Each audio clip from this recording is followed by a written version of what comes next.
మొత్తంగా చంద్రబాబు కేసులో కీలక పరిణామాలు చోటు చేసుకుంటూ ఉన్నాయి. ద్విసభ్య ధర్మాసనంలో భిన్నాభిప్రాయాలు వ్యక్తమవుతున్నాయి. సిజేఐకి కేసు నివేదన చేస్తున్నారు జడ్జిలు. దీనికి సంబంధించిన బ్రేకింగ్ న్యూస్ చూస్తున్నాం. ఈయన దాఖలు చేసినటువంటి పిటిషన్ స్క్వాష్ చేయమని చెప్పినటువంటి పిటిషన్ మీద తీర్పు వెలువరించడం జరిగింది. ఇది మనందరికీ తెలుసు. ఇరువురు న్యాయమూర్తుల బెంచి దీన్ని సుదీర్ఘకాలం తీర్పు వాదనలు వినటం, తర్వాత జడ్జిమెంట్ రిజర్వ్ చేయడం జరిగినటువంటి విషయం తెలుసు.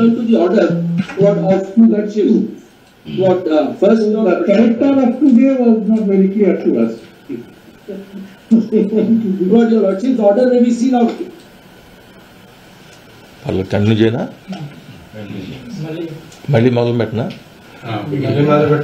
అదే, ఈ చంద్రబాబు నాయుడు గారు దాఖలు చేసినటువంటి క్వాష్ ప్రొసీడింగ్స్ పైన ఈ రోజున సుప్రీంకోర్టు తీర్పు వెలువరించడం జరిగింది. మనందరికీ తెలుసు, ఇద్దరు న్యాయమూర్తుల బెంచి ఈ కేసు గురించి వాదనల్ని విన్న సంగతి, అదేవిధంగా తీర్పుని రిజర్వ్ చేసినటువంటి సంగతి కూడా మనకు తెలుసు. దీనికి సంబంధించి 17A ఈ కేసుకు అప్లై అవుతుందా లేదా అనేటువంటి విషయం మీద ఇరువురు న్యాయమూర్తుల్లో కూడా ఒక భిన్నమైనటువంటి దృక్పథం తీసుకుంటాం. ఒక న్యాయమూర్తి దీనికి కొన్ని సెక్షన్స్కి ఇది ఏపీసీ యాక్ట్కి సంబంధించి ఇది అప్లై అవుతుంది అనేటువంటిది, అదేవిధంగా మరో న్యాయమూర్తి ఏంటంటే ఈ కేసుకి ఇది అప్లై కాదు అనేటువంటి ఒక నిర్ణయాన్ని వెలువరించడం జరిగింది. ఇరువురు న్యాయమూర్తులు ఏకాభిప్రాయానికి రానందువలన దీన్ని చీఫ్ జస్టిస్ గారికి పంపి మరలా ముగ్గురు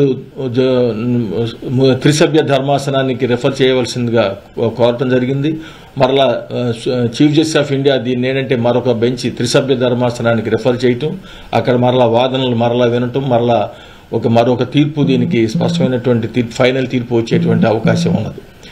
ఇదే దీనికి సంబంధించి ఏంటంటే బేలా త్రివేది గారు ఆమె 17Aకి సంబంధించి మరొక న్యాయమూర్తితోటి ఏకీభవించడానికి తిరస్కరించి ప్రత్యేకంగా ఆమె కూడా ఒక తీర్పును రాయటం, ఇరువురు న్యాయమూర్తులు 2 తీర్పులను రాయటం జరిగింది. వాళ్ళు కూడా చదివి వినిపించడం జరిగింది. కాబట్టి మనం దీని ఫైనల్గా 17A ఈ కేసుకు అప్లై అవుతుందా లేదా, అదేవిధంగా ఐపీసీ సెక్షన్స్ దగ్గరకు వచ్చేసరికి ఏమిటి అనేటువంటి విషయాన్ని కూడా మనం గమనించాల్సిన అవసరం ఉన్నది. కానీ చూసినప్పుడు ఏంటంటే వీళ్ళు ఐపీసీ సెక్షన్కి సంబంధించి ఒక అభిప్రాయం ఏకాభిప్రాయంగా ఉన్నట్టుగా ఉంది. పూర్తి పాఠం కనుక మనం చదివితే కానీ దాని గురించి ఏం చర్చించారు ఏమిటి అనేటువంటిది కూడా మనం తెలుసుకోవాల్సిన, పూర్తి తీర్పు చదివిన తర్వాత తెలుస్తుంది. కానీ సెక్షన్ 17A మీద మాత్రం ఇద్దరు న్యాయమూర్తులు 2 భిన్నమైనటువంటి అభిప్రాయాలకు ఉన్నట్టుగా మనకి ఈ తీర్పును బట్టి తెలుస్తా ఉంది.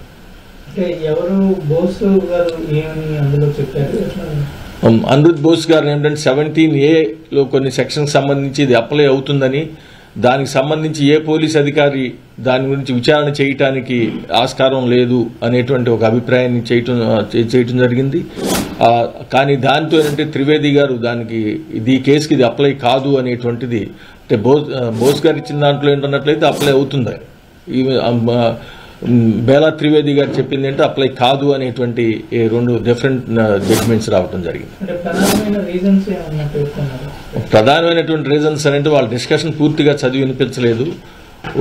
కాకపోతే దీనికి ఉన్నటువంటి ఈ రక్షణ అనేటువంటిది చేస్తే రాజకీయ, ఇప్పుడు లెజిస్లేచర్ ఇంటెన్షన్ ఏమిటి అనేటువంటిది కొంత చర్చ జరిగింది. కానీ ఇద్దరు భిన్నమైనటువంటి, ఎందుకంటే లెజిస్లేచర్ ఈ అమెండ్మెంట్ తీసుకొచ్చింది ఇన్నోసెంట్ పబ్లిక్ సర్వెంట్స్ని ప్రొటెక్ట్ చేయడానికి అనేటువంటిది ఒక వాదన, అదేవిధంగా కరప్ట్ ఆఫీసర్స్ని ప్రొటెక్ట్ చేయడానికి కాదు అనేటువంటిది ఒక వాదన. దాని గురించి మనం పూర్తిగా తీర్పు చదివితే కానీ ఎవరేంటి చెప్పింది ఏమిటి అనేటువంటిది మనం మరింత లోతుగా చర్చించడానికి అవకాశం ఉంది. కానీ ప్రాథమికంగా ఏంటంటే వీళ్ళిద్దరూ 17A ఒకళ్ళు అప్లై అవుతుందని, ఒకళ్ళు అప్లై కాదు అనేటువంటి ఒక అభిప్రాయానికి వచ్చినట్టుగా మనకు కనపడతా ఉంది.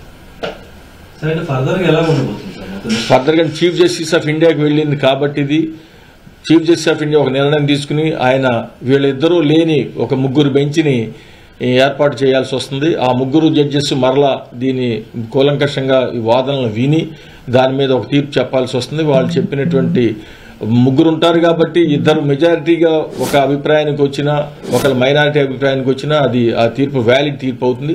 ఇక్కడ 2 ఉన్నారు కాబట్టి భిన్నమైనటువంటి తీర్పులు వచ్చింది కాబట్టి 3 బెంచెస్కి పంపడం జరుగుతుంది. 3 బెంచ్లో ఇద్దరు ఒక అభిప్రాయం, ఒకళ్ళు ఒక అభిప్రాయం, ఇద్దరు అభిప్రాయం ప్రివేల్ అయ్యి అది తీర్పుగా వెలువడటం జరుగుతుంది. మరలా పూర్తిగా, ఎందుకంటే 3 కొత్త న్యాయమూర్తులే ఉంటారు, వీళ్ళిద్దరూ ఆ బెంచ్లో ఉండరు కాబట్టి పూర్తిగా మళ్ళీ మొదటి నుంచి గతంలో ఏ అయితే వాదనలు చేశారో ఆ వాదనలన్నింటినీ త్రిసభ్య ధర్మాసనం ముందు మరలా న్యాయవాదులు వినిపించాల్సినటువంటి అవసరం వస్తుంది.